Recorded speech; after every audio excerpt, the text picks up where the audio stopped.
pessoal, finalmente estamos aqui no nosso primeiro papo reto. É hora de falar de como as coisas realmente funcionam.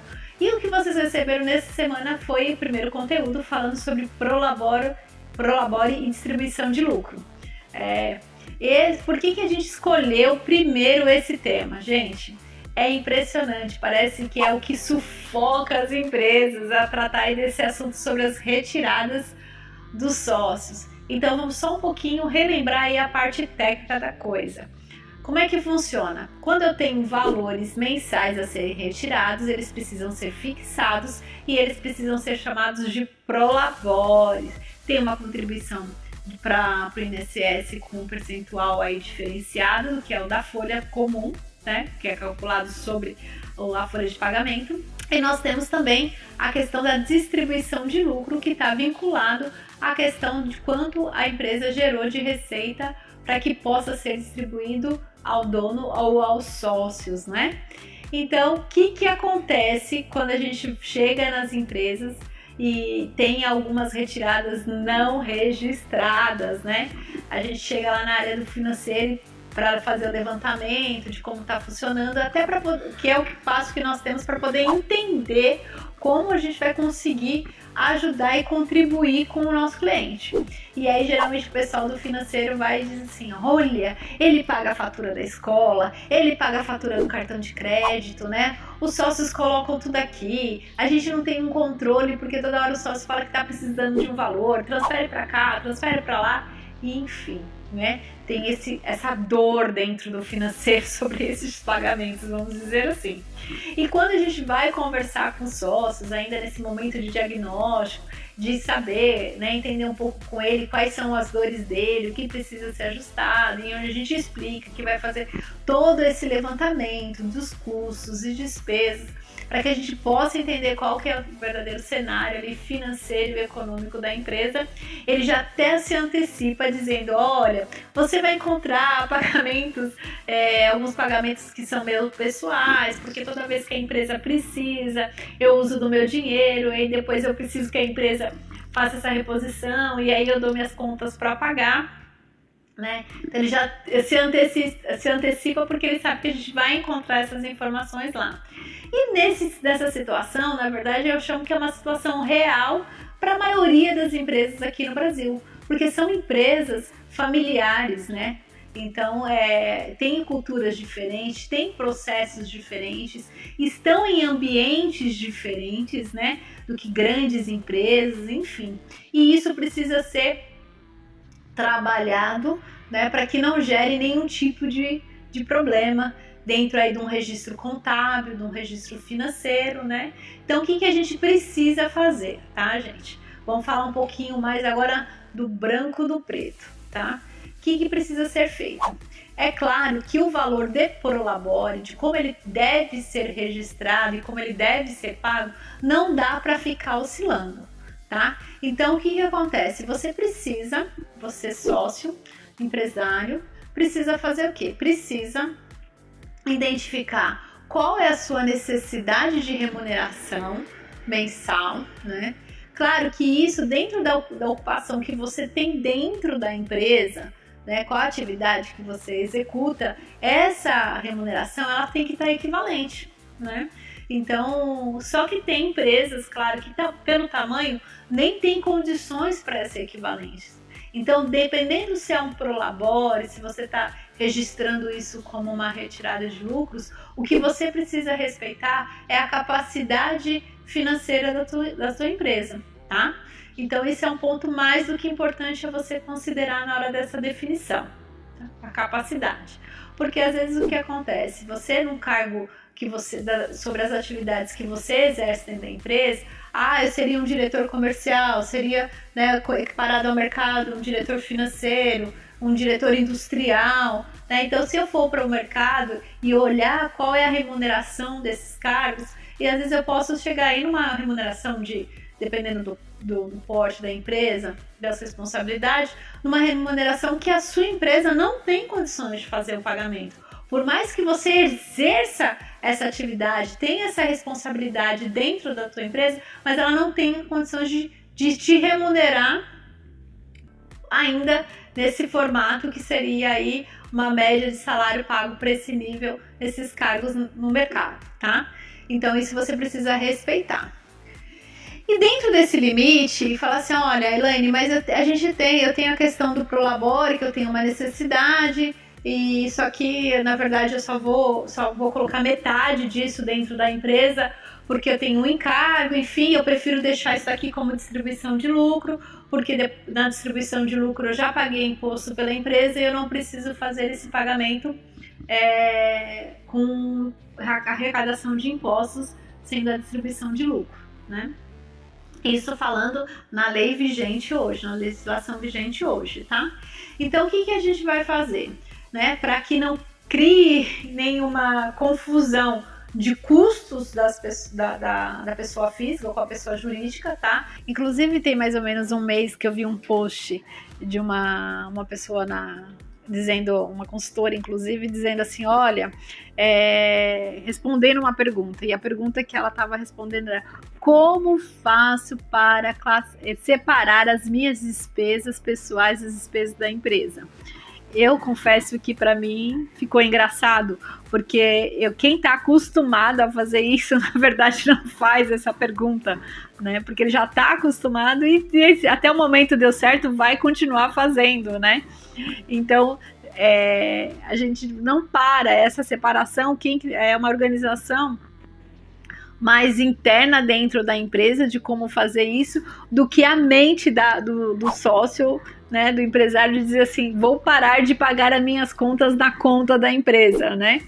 Então, para mim fica até que meio que engraçado isso, porque tratando branco no preto não é assim que funciona, né? Mas vamos lá.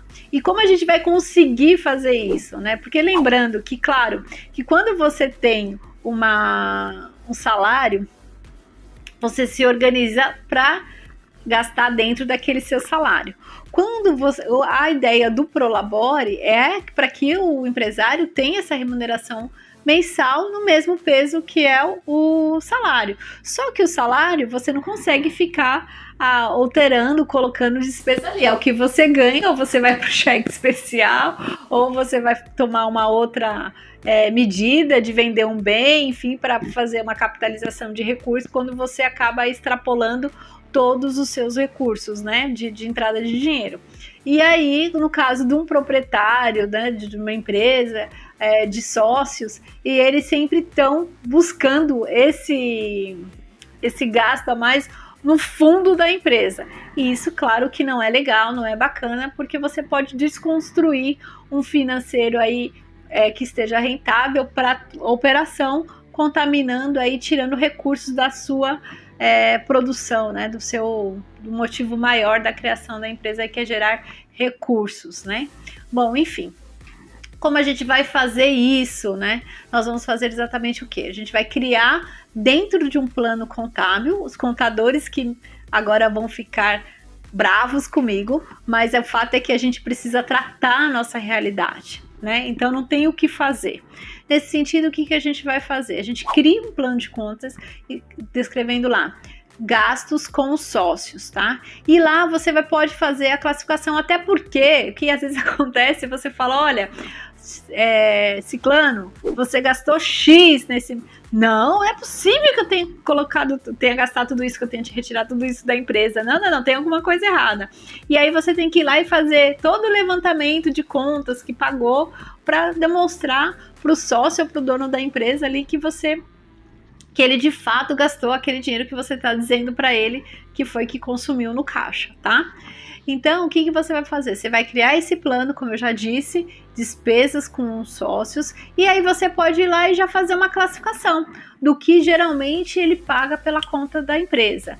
A escola do filho, cartão de crédito, conta de água, conta de luz, prestação do carro.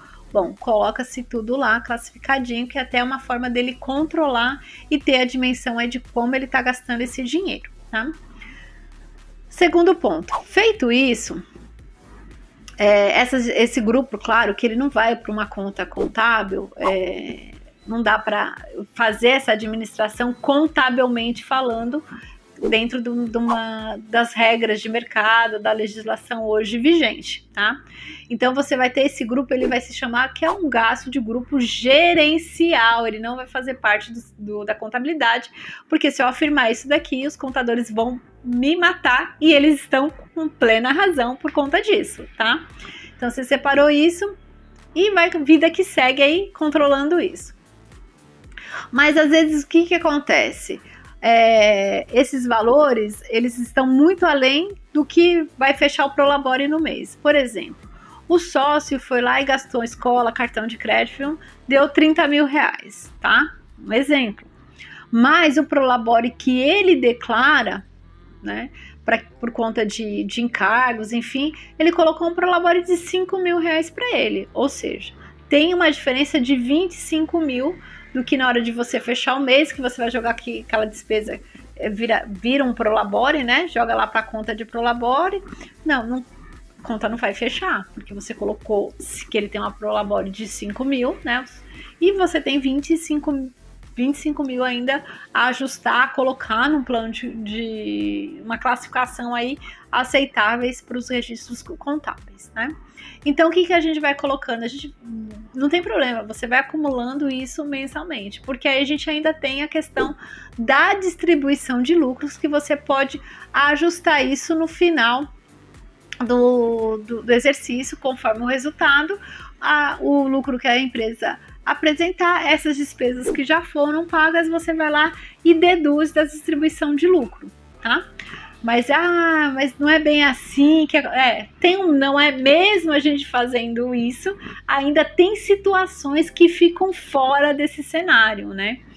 Então, como é que a gente vai cuidar disso? Olha, na verdade, Elaine, os meus pagamentos, o que eu faço de pagamento, que é das minhas contas, ele não está sendo gerado pela receita, né, regular da empresa, ele tá, na verdade, no piratão, gente, é isso aí, é o conhecido caixa 2, ou se você quiser falar bonito, é o seu off-book, né, não importa, a verdade é que é uma coisa só. E aí, nesse momento, você fala assim, como é que a gente vai fazer para ajustar essa situação? Hoje no mercado, dentro da lei, a gente tem ferramentas e parceiros para conseguir te ajudar a ajustar essa situação, tá? Que é aquilo que eu falei num dos vídeos, que a gente tem um super parceiro que nos ajuda a construir essa situação aí para que fique tudo dentro da normalidade, que é a FrogPay. Como eu já brinquei, é um sapinho, gente, que eu não posso deixar aqui de falar do sapinho que lava o pé para te ajudar, é isso aí, tá? Então, o que acontece? Nós temos uma ferramenta aí junto com o pessoal da FrogPay para te ajudar nessa questão do piratão. Então, você tem o pirata aí, você vai usar o sapinho, tá bom? Pra gente ajustar essa situação toda. Então não precisa ficar em pânico, né? E o importante é que a gente tenha isso sob controle. Quando eu digo sobre controle, é utilizando esse plano de contas para que a gente possa equilibrar isso, né? E aí a gente, claro que tem um passo a passo, tem processos, né, que são feitos para poder regularizar isso, para utilizar o nosso parceiro, que é a FrogPay, né? Mas isso você vai mandar pra gente aí nas perguntas como que você faz, qual é a sua necessidade, e nós vamos aí fazer um mapa para que você possa, dentro da sua realidade, usar a FrogPay para ser um auxílio aí nessas questões para vocês, tá bom? A gente espero ter contribuído, e claro que se vocês tiverem dúvida, quiser falar mais um pouco desse assunto, basta mandar a mensagem que a gente volta a se falar. Obrigada, pessoal!